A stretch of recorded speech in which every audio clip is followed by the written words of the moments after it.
O ex-ministro da Justiça, Sérgio Moro, voltou a criticar a anulação de condenações da Lava Jato e disse que o Supremo Tribunal Federal cometeu um enorme erro judiciário.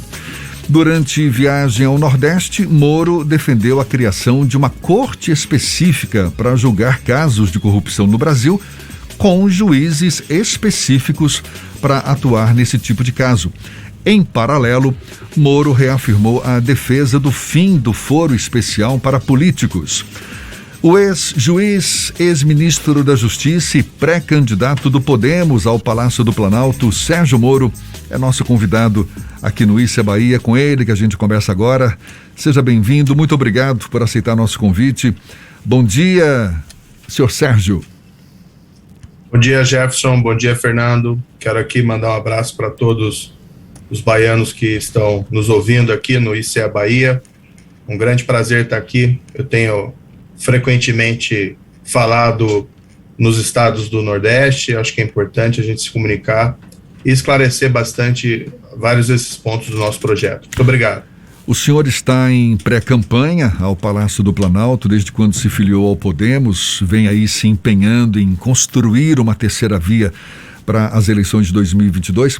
Quais são os trunfos que o senhor tem na manga, que o senhor considera podem ser decisivos para convencer o eleitor a votar em seu nome, uma vez que o senhor é visto também como uma pessoa controversa, seja quando atuou na Lava Jato, seja quando aceitou ser ministro da Justiça do governo Bolsonaro. Enfim, o senhor certamente tem aí um grande desafio pela frente.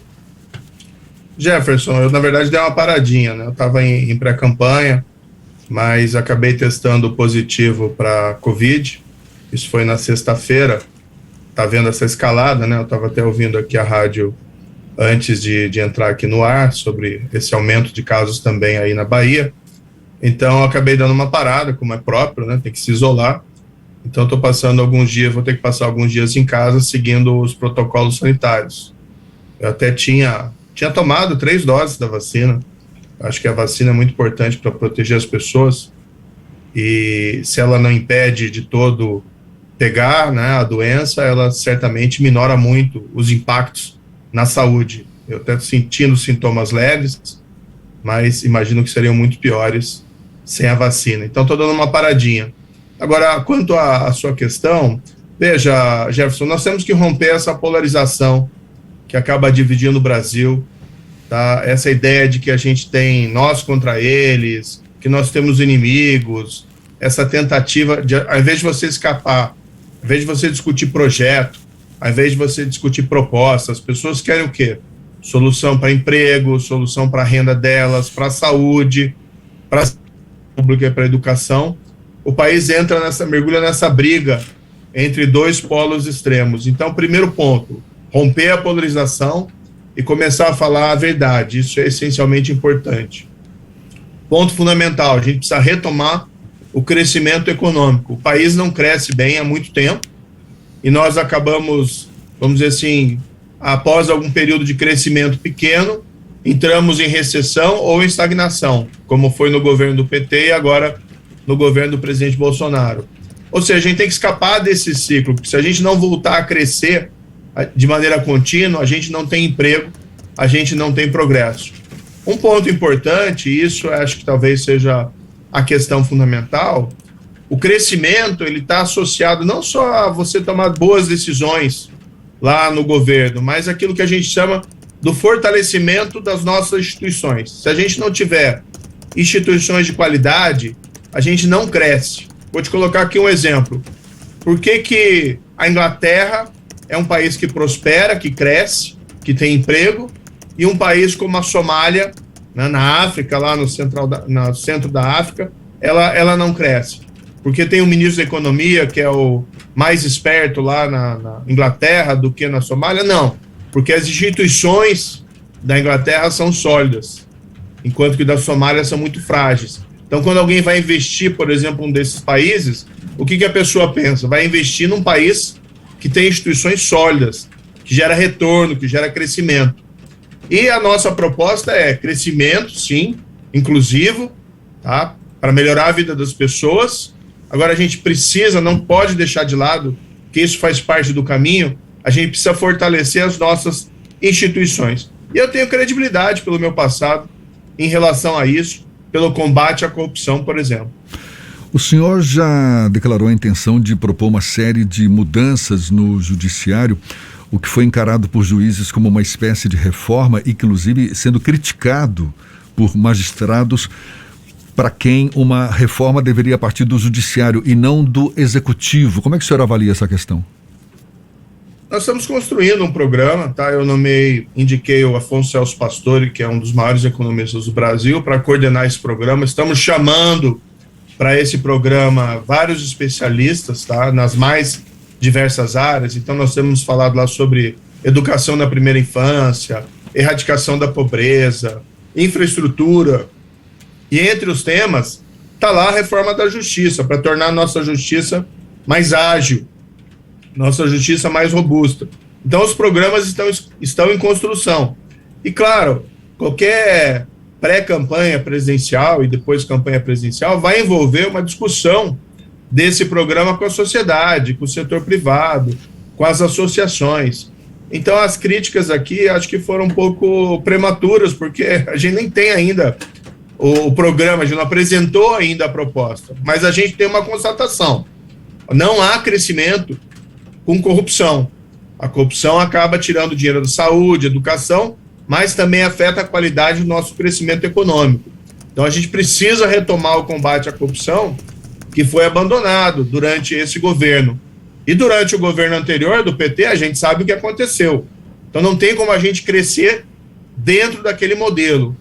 Dito isso, a gente precisa fortalecer as nossas instituições para voltar a combater a corrupção.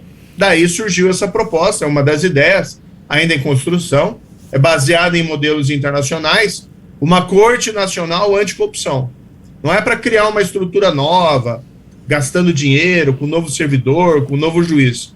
É pegar a estrutura já existente e criar uma espécie de tribunal especializado em julgar grande corrupção, para a gente ver os resultados acontecerem. É inaceitável essa situação hoje que a gente vê. Ninguém é condenado por corrupção, não tem corrupção no país, na prefeitura, no governo, nos vários governos estaduais, não tem corrupção no governo federal, não tem corrupção em lugar nenhum.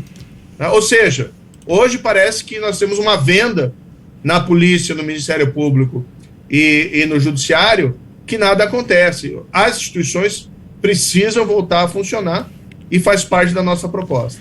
Ministro, o senhor deixou a magistratura lá em novembro de 2018, assumiu o cargo de ministro da Justiça e Segurança Pública e em alguns momentos o senhor relatou que tinha um desapontamento com o próprio sistema político. O senhor tentou fazer parte através do Ministério da Justiça e Segurança Pública. Agora o senhor se propõe a ser efetivamente um agente político na condição de candidato à presidência da República. Que garantias a população brasileira tem de que o senhor não é mais um aventureiro, como chegou a transparecer em alguns momentos enquanto esteve no Ministério da Justiça e Segurança Pública? Fernando, eu tenho uma vida pública, 22 anos de serviço público, dedicado como juiz. Nesse período, eu tive casos criminais, principalmente criminais, mas atuei também em outras áreas, casos criminais difíceis. Por exemplo, tive processos contra a quadrilha do Fernandinho Beiramar, tive processos contra líderes do cartel de Juárez, tive processos contra grandes criminosos de colarinho branco, como no caso Banestado. E nesse último período, tive o meu trabalho na Operação Lava Jato. E a Operação Lava Jato, ela mudou. A gente tinha um cenário de impunidade, no Brasil, quase completo, em relação à corrupção. As pessoas roubavam e foi instaurado um modelo de governança de corrupção e nada acontecia. E a gente reverteu esse quadro enquanto durou a Operação Lava Jato. De outra sorte, eu fui ao governo, aceitei um convite, queria, como todo brasileiro, eu tenho um sonho de um país melhor e vi ali uma chance de assumir uma posição em Brasília e melhorar a vida das pessoas. A gente conseguiu, por exemplo, melhorar os indicadores da segurança pública. Houve uma queda de assassinatos no país durante o primeiro ano da minha gestão, de cerca de 19%, menos 10 mil assassinatos nós tivemos. Claro que o quadro ainda, a gente precisa mexer muito. Eu vejo, por exemplo, o Nordeste aqui, infelizmente, concentra a grande maioria dos assassinatos no país. A Bahia, infelizmente, né, com esse povo tão feliz, com esse povo tão simpático, mas infelizmente tem 14% dos assassinatos no país. Então a gente precisa mudar esse quadro também. Mas dentro do Ministério, Fernando, eu sempre fui coerente. Tanto que, quando eu tive que escolher entre meus princípios e meus valores, você fica no governo, continua lá com o cargo de ministro. Pô, muito bom ser ministro, ótimo. É um cargo de prestígio. Quem não quer ter prestígio, quem não quer ter poder lá em Brasília? Mas quando chegou uma situação em que eu ficava no governo como cúmplice de coisa errada, ou eu simplesmente saía, eu preferi sair.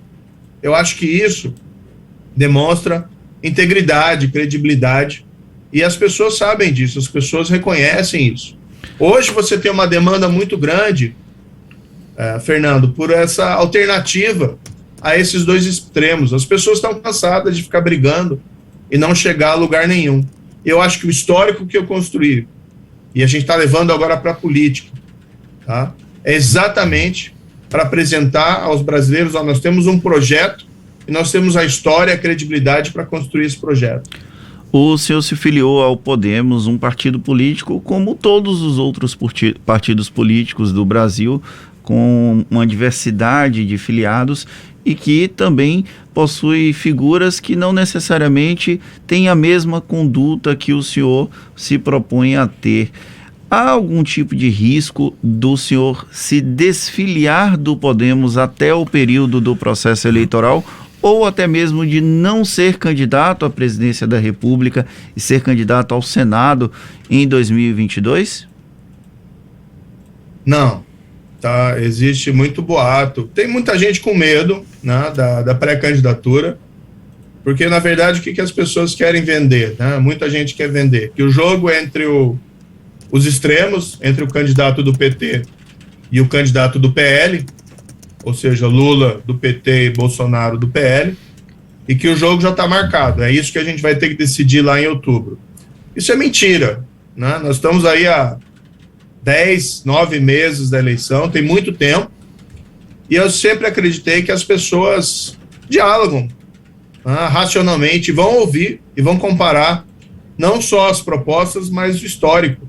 Quem defende as coisas certas, quem faz as coisas certas, quem fez as coisas certas, e quem fez muita coisa errada e jogou o país numa recessão, ou no modelo de corrupção, ou hoje, né, acabou desmantelando o combate à corrupção. Então as pessoas vão fazer essa comparação. Mas pode anotar aí, Fernando, não serei candidato ao Senado. Tem muita gente mentindo, na cara dura, por aí, tá? Porque tem medo de uma candidatura minha à presidência, porque ela tem essa capacidade de romper essa polarização que não interessa a nenhum brasileiro, não interessa a ninguém. Tá? E eu estou filiado ao Podemos. Para você poder ter um governo, para você poder ter esses projetos, para você participar das eleições, você tem que estar filiado a um partido político. E o Podemos, eu acompanhei enquanto ministro, tinha um grupo que me chamava muito a atenção lá no Senado, que era o chamado Muda Senado, tá? Que tinha sempre lá, vamos dizer assim, um compromisso com pautas de integridade, com pautas éticas. E eu me senti confortável em me filiar ao Podemos. Agora, tem vários outros partidos com os quais nós temos conversado para fazer alianças. Tem muitas pessoas em outros partidos que têm nos dado apoio, inclusive declarado. Vou colocar aqui a deputada Daiane Pimentel, que é do PSL, né, o Futuro União Brasil, aí da Bahia, que ela tem se colocado, né, como uma apoiadora desse nosso projeto. Ou seja, o que a gente quer fazer? Né? Não existe um governo de um partido só. Quem quer isso é somente o PT, até onde eu sei. O que a gente quer fazer? O que a gente quer fazer é uma grande aliança nacional, tá, entre partidos, mas também com a sociedade civil, ou seja, com as pessoas em cima de um projeto que faça sentido, que vise o quê? Ao invés de ficar brigando, melhorar a vida das pessoas. Emprego, renda, crescimento econômico, ou seja, vamos construir aquele grande país que todos nós merecemos. Pegando carona, gancho no que o senhor está falando aí agora, o senhor certamente tem a percepção de que ainda tem um longo caminho pela frente para consolidar a sua candidatura como uma terceira via viável, não é? Aqui no nosso Brasil. A gente está há pouco mais de, 10 meses das eleições, ainda um partido que tem uma modesta estrutura, não tem ainda, por exemplo, um palanque estadual consolidado. Como é que o senhor... quais os partidos que o senhor tem como mira, no sentido de tê-los como aliados, para, de fato, viabilizar essa terceira via, seu Sérgio?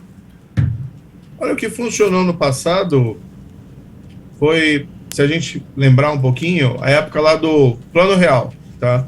A gente tinha um cenário de hiperinflação, muita gente hoje é nova e não se recorda disso, mas vou tomar a liberdade aqui de dizer que provavelmente nós três estávamos lá e nos recordamos. Eu não.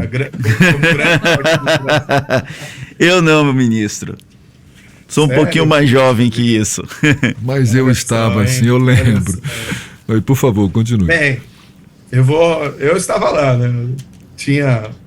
E como todo brasileiro, a gente ficava desapontado, porque a gente via aqueles planos, né? E nada dava certo, inflação lá elevada, como está hoje, né? A inflação no passado deu mais de 10%, a maior inflação desde a época do governo do PT lá em 2015. Algo assim, ruim, porque tira dinheiro dos brasileiros. Mas enfim, as pessoas não acreditavam mais em nada, que nada poderia resolver aquele quadro, tá? E de repente veio o Plano Real, que é um plano bem feito do ponto de vista econômico, economistas lá, do país inteiro, mas principalmente ali de São Paulo. E teve uma aliança política, que na época envolveu o PMDB, PSL, PSDB, que eram os três maiores partidos, pela estabilidade econômica. E acabou dando certo. E a gente achava que a inflação era invencível, mas aquilo acabou sendo controlado. Eu faço um paralelo com o que a gente vê hoje, Jefferson. Assim, a gente parece que está preso numa caixa. Só tem que escolher entre Lula e Bolsonaro. E o país ou vai muito mal, porque eu acho que ambas as escolhas são muito ruins, tá? E as pessoas não acreditam que a gente pode dar certo como país. Ou seja, as pessoas, a gente sempre vai crescer pouco, o desemprego sempre vai ser um problema que a gente não vai conseguir resolver nunca. A inflação está crescendo, e para a gente matar a inflação, a gente tem que matar o crescimento econômico. A gente está condenado a ser um país corrupto, em que as pessoas roubam e nada acontece. A gente está condenado a ser um país violento, tá? Com esse número enorme de assassinatos. E eu não acredito nisso. Eu acredito que a gente pode sim fazer um projeto e pode mudar esse país. Agora, o que a gente tem que fazer primeiro? Projeto e aliança em cima desse projeto. E estabelecer uma coisa muito clara. Tem limites, tem princípios e valores que a gente não vai abrir mão. A política é a arte do diálogo, perfeito. A gente tem que conversar com todo mundo. Agora, não vamos reeditar práticas criminosas dentro do governo, tá? A pretexto de melhorar o país. Porque a gente sabe que essa fórmula não funcionou no governo do PT, não funcionou no governo atual. Não é esse o caminho. A gente tem que ter um caminho, sim, ética, integridade, um governo honesto e que saiba conversar, dialogar, isso é importante, fundamental, tá? Mas que a gente possa também avançar observando esses princípios. Ministro, para a gente encerrar, nas rodas de política e nos bastidores, inclusive tem circulado na imprensa, que o senhor e também o João Dória estariam conversando eventualmente para uma aliança em 2022. Porém, ambos têm um perfil de protagonista das suas próprias histórias. Existe algum tipo de hipótese de uma composição envolvendo Sérgio Moro e João Dória para a chapa majoritária agora de 2022? Ou isso estaria descartado desde agora? Eu tenho conversado com todo mundo, Fernando, com vários partidos. Então, por exemplo, dei aqui ilustrei aqui com a União Brasil. A gente tem conversado com a União Brasil, tem conversado com o Novo, tem conversado com Cidadania. O que a gente tem que fazer? Pegar esses partidos com perfil de centro, tá? E construir um programa conjunto, porque o grande desafio desse ano vai ser vencer essas propostas dos dois extremos. Nisso a gente conversa também com o PSDB, não tem nenhum problema em relação a isso. Mas é muito cedo, muito prematuro, para a gente dizer assim, vai ter aliança com fulano X, vai ter aliança com fulano Y. O que eu posso te assegurar é o seguinte, eu estava trabalhando até no exterior, depois que eu saí do ministério, eu precisava ganhar minha vida, fui para o setor privado, tá? Passei o ano inteiro, 2021, olhando o Brasil com tristeza por conta da pandemia do Covid, do desalento econômico, mas fiquei ali esperando que surgisse um candidato que pudesse romper essa polarização, tá? E eu não vi isso acontecendo. Aí o que eu fiz? No final do ano passado, tinha recebido o convite e pensei comigo mesmo, olha, é importante para o país romper essa polarização, construir um futuro e não construir um presente com base em rancor, seja do governo atual ou do rancor do governo passado. A gente precisa ter uma proposta diferente. E eu coloquei o meu nome à disposição. O que as pesquisas têm revelado, Jefferson, Fernando, é que a nosso projeto é o projeto que tem mais chances de êxito contra esses extremos. Eu falo até brincando, a expressão, olha, esse navio já zarpou. A candidatura, a pré-candidatura, hoje nós estamos num cenário de pré-candidato, a pré-candidatura é a presidência da República. E é esse projeto com o qual nós estamos trabalhando. O pessoal pode inventar um monte de mentira, que vai ser candidato ao Senado, mas a gente sabe aqui a verdade. E como a gente tem se posicionado categoricamente. A gente não tem futuro como país apostando nessa polarização. Tá? E é isso que a gente quer, conversar com as pessoas e discutir os problemas locais. Não só no país inteiro, quais são os problemas do país, mas de cada estado. Eu devo ir nesse primeiro semestre, Bahia, quero visitar vários locais. Fiquei também consternado com essas enchentes e com as vítimas aí do sul da Bahia. Foi um episódio bastante trágico. Nós temos que pensar não só em ter respostas mais rápidas a essas emergências, mas como evitar situações equivalentes, porque infelizmente a gente tem visto que é uma tendência o aumento dessas chuvas, especialmente nesse período do ano, talvez isso decorrente daquilo que se chama de mudança climática. Ou seja, a gente tem que discutir muito as questões nacionais, mas também as questões locais. Mas o projeto é pré-candidatura à presidência da República. Sérgio Moro, ex-juiz, ex-ministro da Justiça e pré-candidato do Podemos ao Palácio do Planalto, muito obrigado pela sua disponibilidade, pela atenção dada aos nossos ouvintes. Um bom dia e até uma próxima, então. Muito obrigado, sempre um prazer falar de novo na Bahia e em breve estarei aí, quem sabe possa ter novas oportunidades para nós conversarmos. Certamente, muito obrigado mais uma vez. É uma conversa que vai estar disponível logo mais na íntegra nos nossos canais no YouTube, Spotify, iTunes, Deezer e Instagram. Agora 8h51 na Tarde FM.